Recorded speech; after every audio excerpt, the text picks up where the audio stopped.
We all know the popular legend of Ayyappa Swami residing in the temple, and women of particular ages are banned from entering Shabarimala.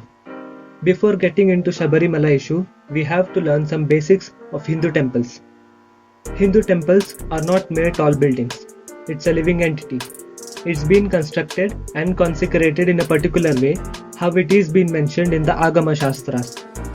Consider a human lying on his back. Now his feet is the entrance. Dvajastambha, the genital regions. Navel or belly region is the Rangamantapa. Then it goes on till head. In that between eyebrows, the deity is consecrated. Each temple is special.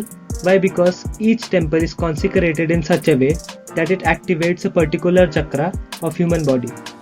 Similarly, Shabarimala comes under the band of 6 Shasta temples, which is been visited in a particular order by the sadhakas.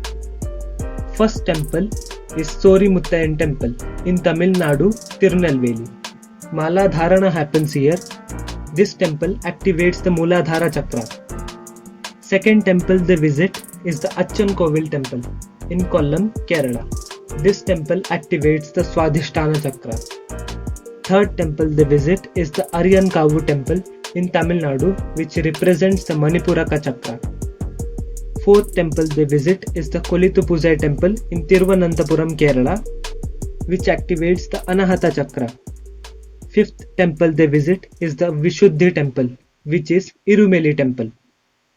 Finally, they visit the Agana temple, which is Shabarimala. The main purpose to do this is to activate the Kundalini Shakti from Mooladhara until Agna. From Agna to Sahasrara, the temple is not physical, which is Kantamalai temple. Now, the main thing is the Shabarimala activates the Agna chakra. In medical terms, Agna chakra is referred to pituitary glands. Pituitary glands control the testosterone secretion in blood, which results on testes and ovaries to stimulate sex hormone production.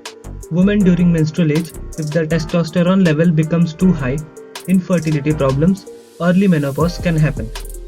The Shabarimala devotees have to climb the 18 hills, in which some ranges to high altitudes.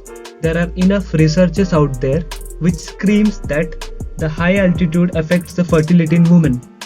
Not only in India, there are many places in the world where women are not allowed to climb high altitudes.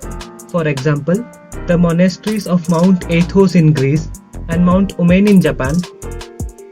So the conclusion is, it's not a restriction, it's a guideline for women health.